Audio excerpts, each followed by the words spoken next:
Israel ने अब सारी हदें पार कर दी है। हमला सिर्फ गाजा तक सीमित नहीं रहा बल्कि कतर की राजधानी दोहा तक पहुंच गया है। उसी कतर पर जो लगातार हमास और इजराइल के बीच बातचीत कराने की कोशिश करता रहता है। आप पहले तो चैनल को सब्सक्राइब कर लीजिए और वीडियो को ज़्यादा से ज़्यादा शेयर कीजिएगा। असल में कहानी ये है, हमास की पूरी पॉलिटिकल लीडरशिप गाजा में नहीं रहती। उसका बड़ा हिस्सा सालों से बाहर से ऑपरेट कर रहा है। दोहा कतर और इस्तांबुल तुर्की, ये दोनों जगह हमास का सबसे बड़ा पॉलिटिकल हब बने हुए हैं। अल जज़ीरा की रिपोर्ट कहती है हमास के सीनियर लीडर्स दोहा में रहते हैं और वहीं मीटिंग्स करते हैं और वहीं से नेगोशिएशंस की सारी बातें करते हैं। तो इजराइल ने आखिर दोहा पर हमला क्यों किया? इसकी बड़ी वजह है नेतन्याहू का डोमेस्टिक प्रेशर।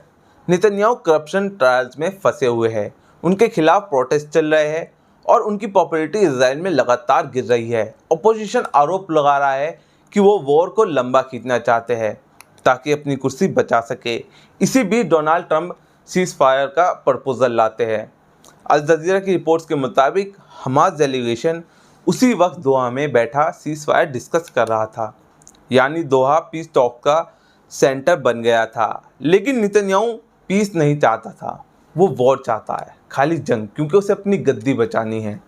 9 सितंबर 2025 को इजराइल जेट्स दोहा पर हमला बोल देते हैं।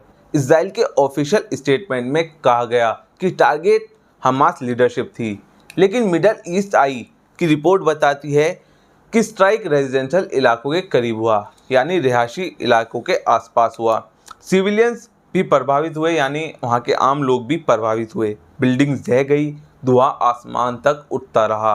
कतर फॉरेन मिनिस्ट्री ने कहा कि ये कॉवर्डली अटैक था, यानी ये कायराना हमला था, सिर्फ हमास पर नहीं बल्कि कतर की सॉवरेनिटी पर डायरेक्ट अटैक था, यानी कतर के प्रभुत्व पर डायरेक्ट हमला था। अरब कंट्रीज़ ने बस कंडम किया, कहा और स्टेटमेंट जारी किए। कोई एक्शन तो आखिर फ़लस्तीन पर नहीं ले सका जहां इतना जुल्म हो गया, तो कतर पर क्या लेता। लेकिन हाँ, सऊदी अरब ने ये ज़रूर कहा कि वो कतर पर किसी भी तरह का हमला बर्दाश्त नहीं करेगा, हर तरीके से कतर के साथ है। और वहीं यूएस सेनेटर ने ओपनली सेलिब्रेट किया, खुशियाँ मनाई और कहा कि हमास कहीं भी दुनिया में कहीं भी सेफ नहीं है।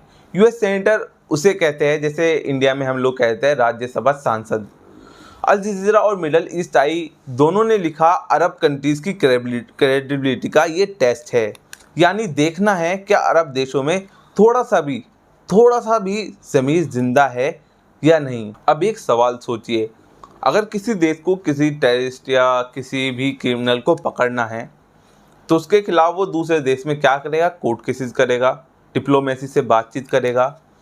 लेकिन अगर वो उसी देश पर हमला बोल दे कि तुम्हारे यहाँ पर हमारे यहाँ का एक क्रिमिनल या टेररिस्ट है, हम इसलिए तुम पर अटैक कर रहे हैं, क्या वो सही है?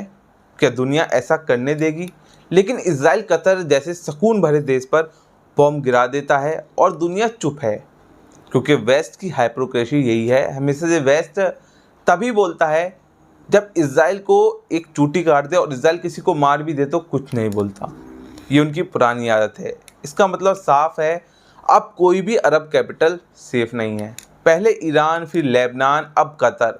अल जज़ीरा ने साफ साफ लिखा कि गाज़ा में जो बेबाकी इजराइल को मिली है वही उसे अब दोहा पर हमला करने का हौसला दे रही है। मैसेज क्लियर है, हमास कहीं भी हो इजराइल उसे टारगेट करेगा, चाहे वो अरब की कितनी ही अमीर, कितनी ही बड़ी और कितनी ही रसूखदार कंट्री क्यों ना हो। लेकिन सवाल ये है, नेतन्याहू का असली मकसद क्या है? क्या सुकून, पीस? नहीं, असल मकसद है इस कॉन्फ्लिक्ट को ज़्यादा से ज़्यादा खींचना, अपनी पॉलिटिक्स बचाना। इसकी कीमत इनोसेंट सिविलियंस चुका रहे हैं। अब ये अरब वर्ल्ड पर डिपेंड करता है कि वो इजराइल को जवाब देंगे या फिर हमेशा की तरह स्टेटमेंट जारी करेंगे, जैसे अरब पहले से ही करते आ रहे हैं। ईरान के अलावा कोई भी जवाब देने को तैयार नहीं होता, और ईरान अकेला इतना ताकतवर नहीं है कि वो इजराइल के साथ अमेरिका से भी लड़ सके।